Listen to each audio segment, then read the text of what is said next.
Over the years, franchise storytelling has increasingly prioritized scale over depth. These universes people used to love now feel like they're being ran through a production line, rather than being shaped by a passionate creative process. What that leads to in practice is what I want to go ahead and call horizontal expansion. Once iconic worlds stretched out for all their worth without any effort to deepen what was already there. You know the drill: flat lighting, weightless environments, rushed, soulless storytelling to fill a quota. Of course, a lot of this is due to the era of streaming we currently find ourselves in, with multi-billion-dollar platforms needing a constant supply of content to keep audiences around. That demand encourages stories to be developed as parts of an ongoing system, where their value lies less in what they achieve on their own, you know, what heartstrings they're able to pull on, and more in how they feed into what comes next. Everything is designed to lead into something else, to set up future installments, to keep the system churning along,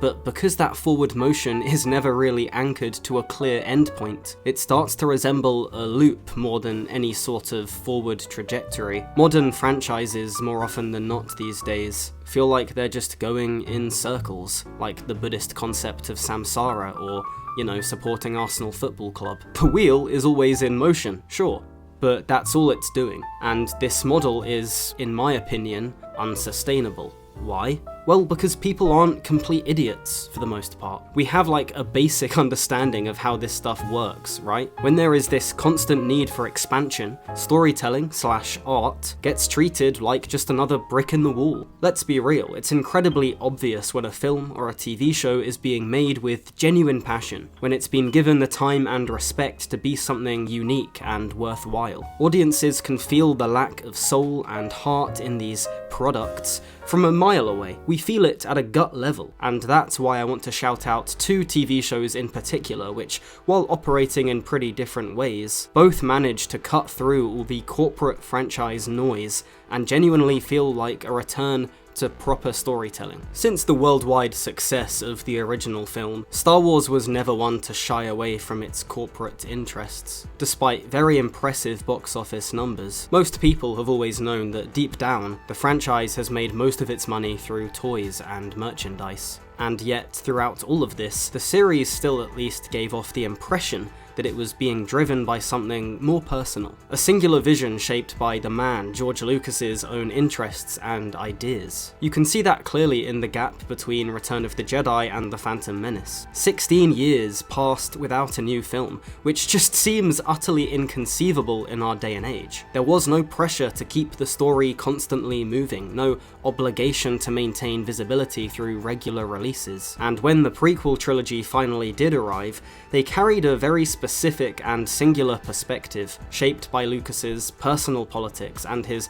love of seemingly kind of random things like drag racing and 50s American diners. Now, it's safe to say that these choices didn't land for most people, at least at the time. The prequels weren't at all what fans of the original trilogy expected, and to this day I personally find their contemporary re-evaluation a little baffling. But what the hell, they did at least reflect a clear creative intent, which gives the films an incredibly unique identity to this day. And I think it's fair to say that since Disney acquired the franchise back in 2012, that sense of authorship and soul, however authentic it originally was, has been completely obliterated from the inside. In fact, I cannot think of a more publicly embarrassing fumbling of an IP, from the spiritually hollow sequel trilogy which has been dissected to death, to the spiritually hollow stream of rushed shows chucked onto their spiritually hollow streaming service, Disney+.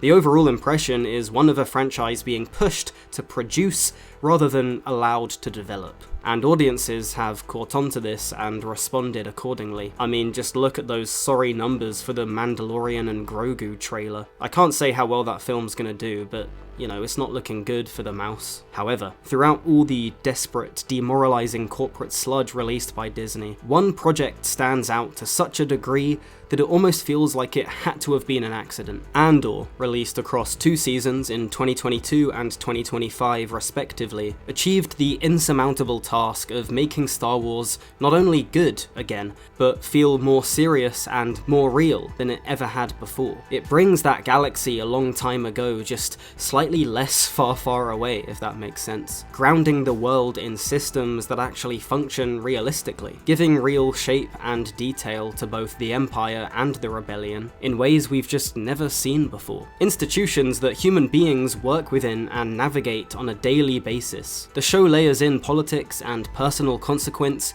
in a way that gradually expands how this universe can be understood in the first place. It's so carefully paced and intelligently written and thematically dense. It often feels like you're watching an HBO show, you know, prestige television. And what's striking to me is that this wasn't something that audiences were even really asking for. The common complaints around Star Wars at the time weren't about a lack of grounded political detail, or Disney not showing enough of the inner workings of the Empire. No, if anything, people were already growing tired of stories set in this Rebellion Empire era, especially the exact time period between episodes 3 and 4. On paper, a slow, dialogue-heavy prequel about a secondary character from Rogue One, not a film exactly remembered for its characters, doesn't sound like the obvious solution to any of the franchise's problems. But the truth is, none of this stuff really matters in the end. It's very obvious when watching Andor that it doesn't feel concerned with meeting expectations, either in the sense of giving people what they thought they wanted, or trying to position itself as some clever commentary on Star Wars that undercuts said expectations. Instead, it feels like it was developed with a clear focus on, you know, telling a story that's doing its own thing, that holds together on its own terms, and this is why it stands out so much. See, I feel like most Star Wars projects under Disney have tended to operate at the level of symbols. Familiar designs, the same iconic sounds, all taking place within a very narrow window of time. A mere few decades in a universe which spans,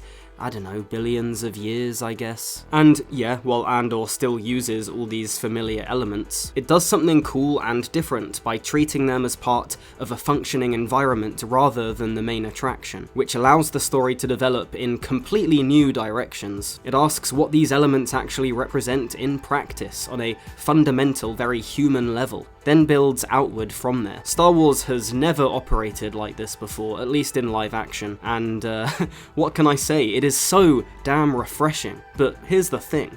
It's not like Andor shies away from the iconography either. It's just that whenever something traditionally Star Wars-y does appear, it feels earned, because it's emerging naturally from the story rather than being inserted for the sake of it. The storytelling is always the priority, and everything else that follows is just a byproduct of that. Now, the other show I want to bring into the fold is A Knight of the Seven Kingdoms, which I feel like a number of people will immediately push back on as a comparison, because on the surface it's doing something perhaps less overtly impressive. Andor is this incredibly intelligent, dense, nuanced, politically layered exploration of power and control, which seamlessly operates through a Star Wars skin, while Akotsk is like this mostly chill, contained 6-episode side quest. But this is the thing, I'm not saying that every franchise needs to follow the Andor model. I'm not now clambering for everything to become this grounded, systems-driven dissection of its own world. That approach made sense for Tony Gilroy and the story he wanted to tell, and it works because it's been followed through with such precision.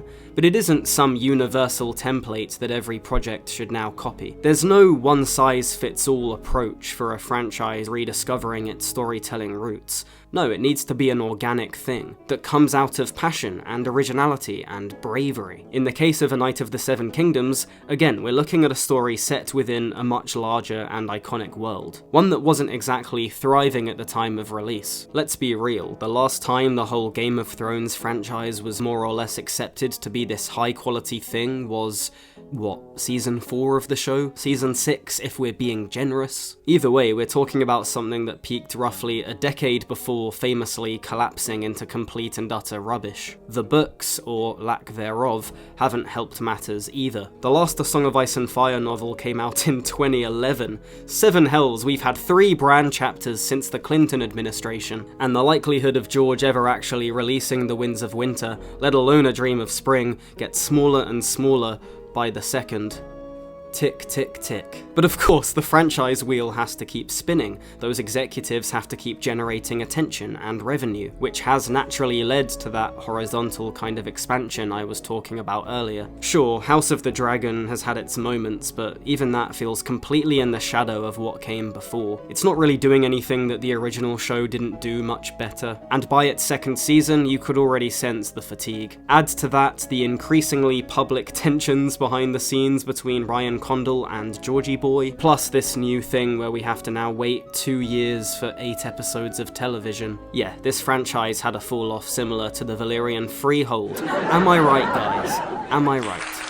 So when A Knight of the Seven Kingdoms was announced, it did just feel the tiniest bit desperate. I mean, don't get me wrong, the Dunk and Egg novellas are certified hood classics, all 3 of them. But there are also another set of stories which remain wildly unfinished, which, along with traumatic Game of Thrones flashbacks, gave people the sense that HBO was, I don't want to say scraping the bottom of the barrel, but definitely returning to a world which already feels thin and stretched out. George R.R. Martin is the singular mastermind behind this whole thing, and given that he doesn't seem to enjoy writing that much these days, and must be constantly distracted by all these different projects, it can kind of feel like the franchise is in the process of eating itself, working through every available piece of material regardless of how finished they are, until there's nothing left to draw from, and imploding in a tale as tragic as any George himself could write. It's an issue which deserves its own video, because the truth is, the overwhelmingly positive reception A Knight of the Seven Kingdoms' first season received is not some sort of definitive saviour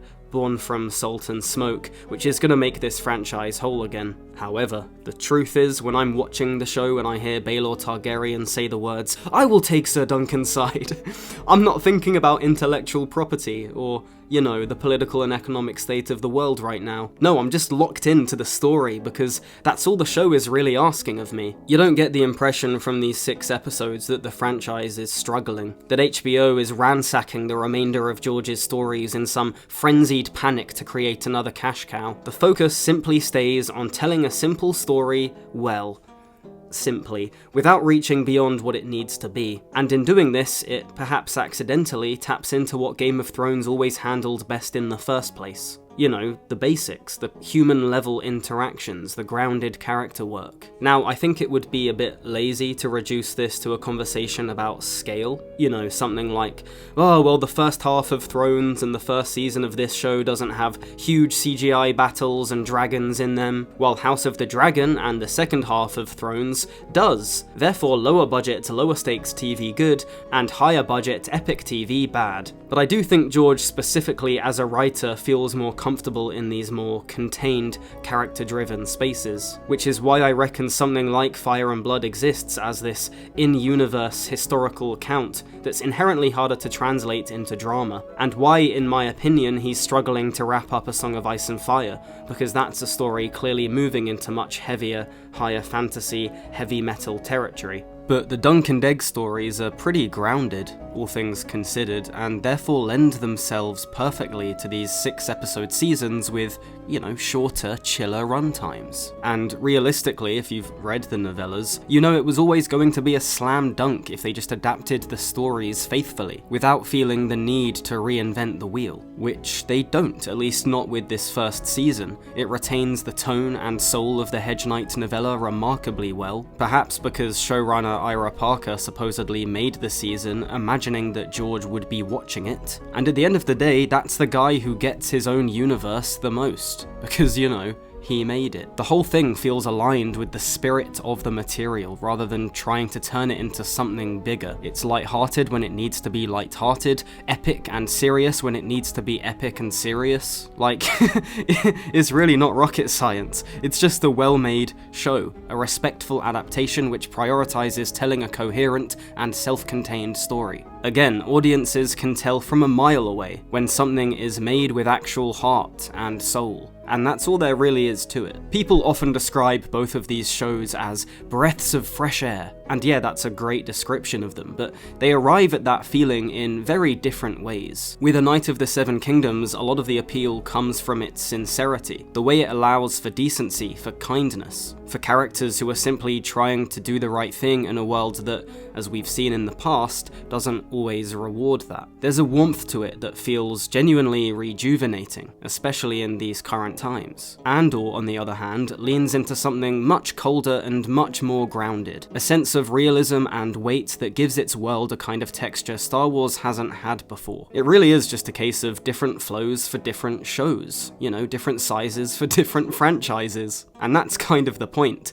There's no single template here, no one-size-fits-all solution for how a franchise can secure a win after so many losses. What both of these shows demonstrate is that the answer isn't found in scale or connectivity, or trying to, in any way, anticipate what audiences want next. It comes from treating the story as the foundation and letting everything else build outwards from there. I think it's important to note that in both of these cases, they weren't positioned as like the defining centerpieces of their respective franchises, and I can imagine that distance and lack of pressure gives the people making them much more creative freedom and time to create art instead of, you know, content. Studios tend to assume that audiences want escalation, bigger stakes, more overlap, more threads connecting everything together, but what these two shows suggest is that a well-told, self-contained story can do far more for a fictional world than endless horizontal expansion ever could. They make their universes feel richer by committing to something specific, whether that's the systemic detail of Andor or the rounded, character-driven simplicity of Dunk and Egg. For a moment, they stopped behaving like franchise products and started behaving like